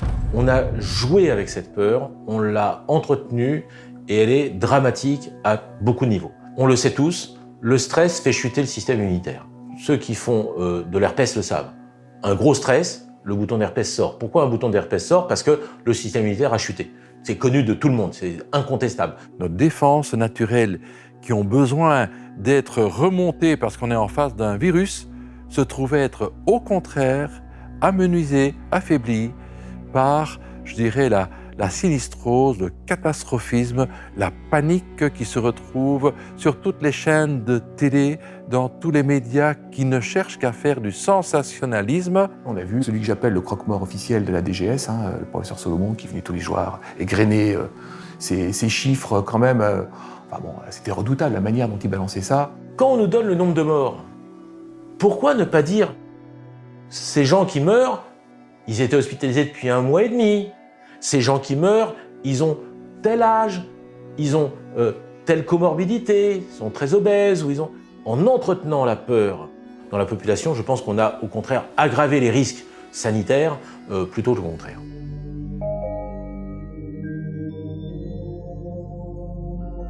Le stress est une agression psychologique, une peur, ou alors elle est chronique parce qu'on pense tous les jours à ce problème de virus. Et le stress met en branle des mécanismes de réponse aux agressions qui a tendance à nous carencer en certains micronutriments, en certaines molécules de la vie. Vous voyez ? Donc le stress concourt à nous carencer en magnésium, en zinc, en d'autres substances minérales essentiellement, mais il nous carence parce qu'il hyperconsomme certains nutriments. Donc si on n'a pas apporté l'équivalent tous les jours dans son alimentation, le stress va nous vider petit à petit de certaines réserves. Stress, isolement, manque de soleil, l'immunité de la population déjà fragilisée n'a en plus pas pu bénéficier de la part des autorités sanitaires de conseils avisés sur les gestes préventifs simples qui lui auraient permis d'optimiser ses défenses naturelles. Le professeur Toussaint l'a très clairement dit dans plusieurs de ses interventions. Interdire aux gens de sortir et leur interdire de faire du sport est une aberration scientifique. Parce qu'on réduit leur immunité alors que le sport augmente l'immunité. On a beaucoup d'exemples, mais il y a un qui m'a frappé le plus. C'est la petite femme âgée de 93 ans à Biarritz qui voulait se nager pour soigner son neuropathie, donc une maladie vraiment douloureuse des jambes, et qui a été empêchée par, je pense, 4 policiers d'aller nager. Donc ça, c'est une énorme absurdité. En plus, c'est contre-productif parce que le sport, ça renforce évidemment les défenses immunitaires. L'Angleterre n'a pas non plus été exemplaire face à la première épidémie. Mais quand son Premier ministre, Boris Johnson, a été admis en soins intensifs après avoir été frappé par la Covid-19, il a compris l'importance de faire de la prévention. En juillet 2020, il intervient publiquement pour recommander aux Britanniques de perdre du poids dans le cadre d'un plan de lutte contre l'obésité. Perdre du poids est très clairement l'un des meilleurs moyens de réduire les risques liés au coronavirus. Des mesures radicales ont été prises au plus haut niveau pour sensibiliser la population britannique sur les conséquences délétères de l'alimentation transformée, comme par exemple interdire aux supermarchés de promouvoir des articles considérés comme étant de la malbouffe, ou encore interdire les publicités télévisées pour les produits riches en sucre avant 21h. En France, pas un mot. Le sucre, c'est une catastrophe. Arrêtez de manger du sucre. Il y a du sucre partout. Et dans 70% des cas, vous mangez du sucre, vous en rendez même pas compte. C'est quelque chose d'épouvantable pour l'immunité, pour la peau, pour tout ce genre de choses. Aujourd'hui, sur la planète, c'est le sucre qui tue le plus de gens, et de loin devant toute autre maladie, y compris les virus. L'excès de sucre vous intoxine sur plusieurs années. Vous finissez diabétique, hypertendu. Le sucre est hyper consommé, beaucoup trop. Or, on a montré que si on énumérait, comme on le fait pour les victimes du SARS-CoV-2, le nombre de morts par jour, eh bien les gens seraient absolument paniqués à avoir une canette de coca, puisque on sait que, et ça a été une étude sérieuse publiée par l'université de Stanford, le département d'épidémiologie, que le sucre mondialement tue 1 personne par seconde dans le monde. 1 personne par seconde dans le monde. Et bon, donc ça fait plusieurs billets par jour. Hein.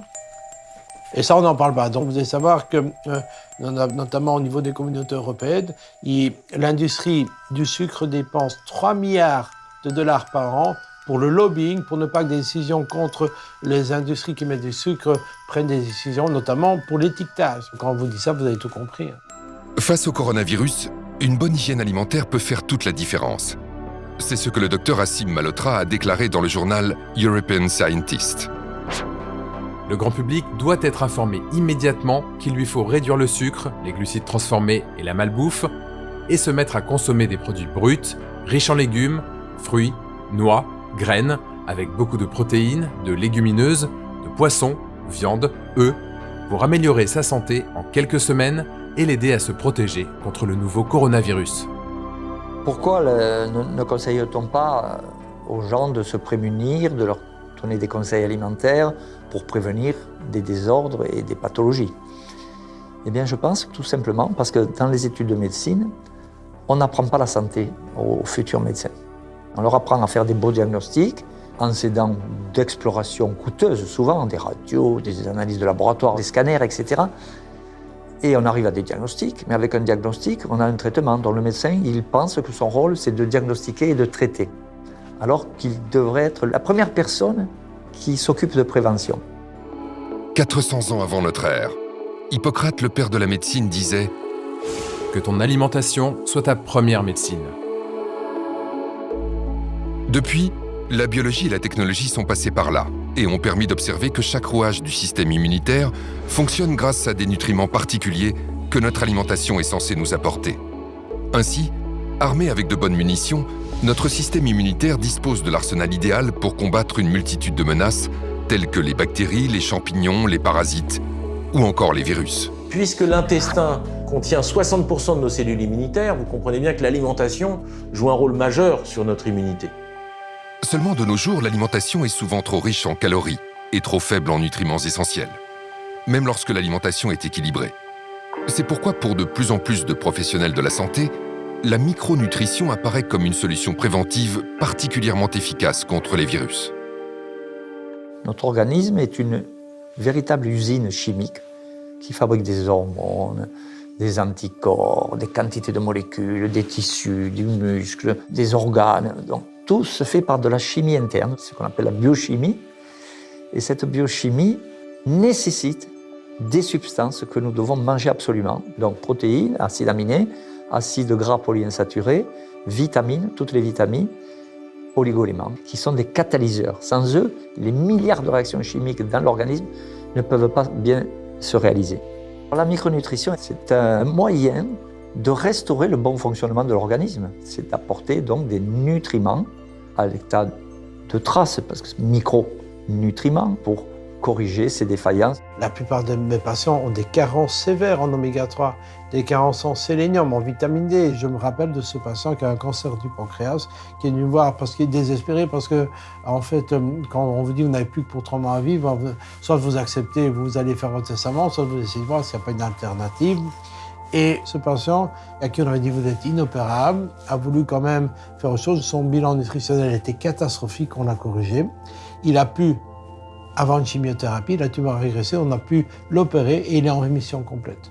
Et donc l'approche est très efficace lorsque vous adressez le patient comme personne unique et que vous envisagez tous les nutriments et que vous corrigez de manière personnalisée. Et quand vous faites ça, vous avez des résultats remarquables. La situation des maisons de retraite, ou comme vous appelez en France EHPAD, est assez révélatrice et caricaturale de la situation de société.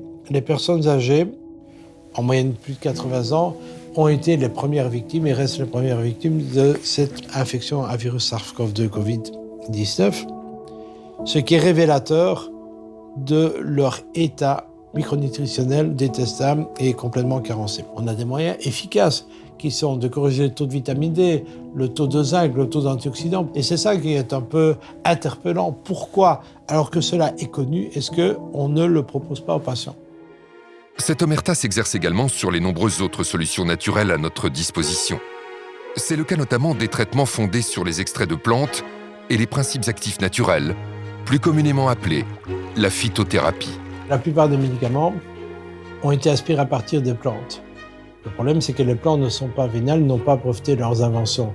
Donc, que fait Big Pharma ? Elle prend la molécule, elle la modifie, elle la rend unique, elle la brevette et elle peut la vendre au plus haut prix puisque elle est protégée. La phytothérapie, c'est une stratégie merveilleuse que moi j'ai découvert à travers les malades. Je n'ai pas appris ça à l'école de médecine, bien entendu. Le gouvernement chinois, quand il y a eu le Covid, ils ont été intelligents. Ils ont vu qu'ils étaient un peu débordés au début. Bon, certes, ils ont trouvé l'hydroxychloroquine en cours de route, mais ils ont fait appel à la médecine traditionnelle chinoise et que ont donné les médecins chinois? Beaucoup d'artémisia. Ça a marché. Après, ça a été exporté en Afrique. Ça a marché remarquablement. On s'est moqué du président de Madagascar et d'autres pays qui avaient de l'artémisia partout dans les écoles. Il n'a pratiquement pas eu de Covid, il n'a pratiquement pas eu de mort. Il y en a d'autres. Scutellaria a prouvé son efficacité sur le coronavirus lui-même. Son efficacité, je dis bien en prévention. Ça ne guérit pas la maladie, mais en prévention, on a une réduction des infections à coronavirus grâce à Scutellaria. Beaucoup d'extraits de plantes ont un intérêt parce que ce sont des molécules qui vont limiter l'inflammation. Boudée, voire discréditée par une bonne partie du monde médical et scientifique, la phytothérapie mérite pleinement de retrouver ses lettres de noblesse. Le 19 septembre 2020, l'Organisation mondiale de la santé a approuvé la mise en place d'un protocole pour des essais cliniques concernant les traitements de phytothérapie pour la Covid-19. Les débats scientifiques sur l'artémisia, les margousiers ou encore la vernonie pourraient ainsi retrouver leur place légitime. À côté de la phytothérapie, vous avez l'aromathérapie. Vous avez le plus grand antiviral probablement que la nature ait créé, qui est Ravinsara. Cette huile essentielle qui vient de Madagascar est d'une puissance extraordinaire. Et on a des publications claires là-dessus. C'est un antiviral puissant qui touche justement beaucoup les virus, on va dire des familles du coronavirus, et c'est un immunostimulant. Le Ravinsara est en effet une huile essentielle emblématique de l'aromathérapie. Son efficacité sur les virus est bien connue du grand public. Pour preuve, elle a été en rupture de stock pendant plusieurs semaines en France durant l'épidémie. Le domaine de prédilection des huiles essentielles, c'est l'infectiologie. Donc toute pathologie qui aura généré ou qui va se marquer, se traduire par une infection, que l'infection soit bactérienne, fongique, parasitaire, virale. Le secret de l'efficacité d'une huile essentielle réside dans le fait qu'elle est constituée d'innombrables molécules, augmentant ainsi son champ d'action et son efficacité face aux intrus. Cette spécificité fait de l'aromathérapie une discipline très prometteuse pour résoudre l'un des défis sanitaires majeurs des années à venir, l'antibiorésistance. Selon l'OMS, d'ici 2030, les antibiotiques ne seront plus efficaces sur bon nombre de bactéries, avec des conséquences catastrophiques pour notre santé. Dans le monde, on parle de plus de 500 000 décès rattachés à ce phénomène d'antibiorésistance. C'est un défi incroyable pour le monde pharmaceutique qui n'est plus parvenu, sur ces 15 dernières années, à créer un nouvel antibiotique innovant qui aurait pu détruire le microbe. Et il n'y a pas de réponse actuelle. Si, il y en a une, bien sûr. En mélangeant une huile essentielle avec un antibiotique, on rend à l'antibiotique son efficacité sur le microbe qui lui résistait précédemment, parce que l'huile essentielle a été ouvrir des portes dans le biofilm dans lequel le microbe se sentait réfugié, comme entouré d'un rempart. Et c'est ça que l'huile essentielle offre. Maintenant, l'huile essentielle choisie a elle-même une activité antibactérienne qui lui permet de ne pas être simplement un ouvre-porte à l'antibiotique. Les mécanismes d'action des huiles essentielles sont nombreux, ce qui en fait des armes particulièrement utiles contre les nouvelles menaces comme le coronavirus. Chaque classe de molécules composant les huiles essentielles peut avoir une activité différente sur le virus. On va par exemple détruire l'enveloppe du virus et le virus forcément va mourir. On peut attaquer son ADN, son ARN et donc forcément provoquer la mort du virus. On peut aussi empêcher que le virus n'adhère à la paroi de la cellule pour pénétrer la cellule et créer la pathologie.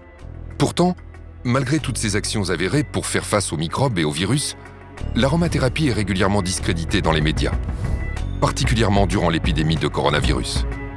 Pourquoi un tel discrédit alors que dès 2008, on savait qu'une huile essentielle, le laurier noble, avait une activité in vitro contre le virus SARS-CoV, responsable de l'épidémie de SRAS en 2003.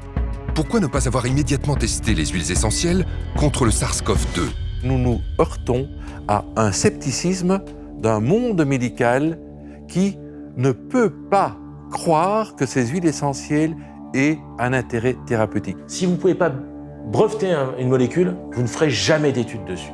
C'est pour ça qu'il n'y a pas d'études sur la phytothérapie. C'est pour ça qu'il n'y a pas d'études sur l'homéopathie. C'est pour ça que l'hydroxychloroquine n'a pas été mis en avant. Si on parle de l'hydroxychloroquine, si on parle de la colchicine, si on parle d'autres molécules naturelles ou synthétiques comme la vitamine C, cela ne fait pas vivre les actionnaires de l'industrie pharmaceutique. Et pour l'industrie pharmaceutique, il faut du nouveau. Et l'innovation, cela se paye cher. L'épidémie de la Covid-19 a révélé les failles de notre système de santé. Le modèle économique de l'industrie pharmaceutique, basé sur des nouvelles molécules vendues à prix d'or, a révélé ses limites, ses dangers, mais aussi ses dérives. Notre santé, notre bien le plus précieux, est à la merci d'un écosystème où la santé des actionnaires prévaut sur celle de la population. Cette crise pandémique constitue une opportunité sans précédent pour qu'individuellement nous reprenions notre santé en main et que collectivement, nous nous unissions pour changer de paradigme afin que les solutions naturelles retrouvent leur lettre de noblesse. Ceci afin que le bien-être et la santé du patient soient au centre de toutes les priorités. Pour réformer le système de santé, il faudrait vraiment séparer le monde de l'argent et le monde des médecins, faire un coup de balai dans toutes les agences d'évaluation, avec des vraies évaluations pour le coût des conflits d'intérêts de chacun. Déjà, ce serait une bonne base pour repartir. La santé, c'est le fondement du bonheur. Et je veux bien parier sur les futures générations de pharmaciens et de médecins qui, avec un retour au manger sain, au vivre sain, il y aura une volonté de se soigner sain. Je pense qu'il faut du bon sens dans la vie. Et la médecine est un art et pas une science. Nous sommes tous différents. Et c'est là que le médecin traditionnel, qui a de l'expérience, est fondamental. Les origines de la santé, c'est quoi? C'est avoir un tube digestif qui fonctionne bien, d'avoir un bon microbiote, d'apporter à notre système immunitaire les justes molécules en proportion, en qualité, qui lui permettent de réagir de manière efficace. Parce que lorsque ce système immunitaire est normal et est alimenté correctement, c'est un système d'une efficacité remarquable. Nous sommes dans une médecine intégrative. On ne veut pas avoir notre seule vérité. On a notre vérité, comme d'autres ont leur vérité, et ensemble, en nous associant, nous serons tellement plus forts, tellement meilleurs pour la santé du patient. En conclusion, vraiment, je veux insister sur cette notion de diversité. Réellement, je crois qu'à la fois les décideurs, les experts, le grand public, mes confrères doivent comprendre que rien n'est plus riche que notre diversité et que la pensée unique n'a rien à faire en médecine. Et réellement, je crois au plus profond de moi que la pensée unique, c'est la mort, la diversité, c'est la vie. Donc je veux vraiment que tous ensemble, on choisisse la vie.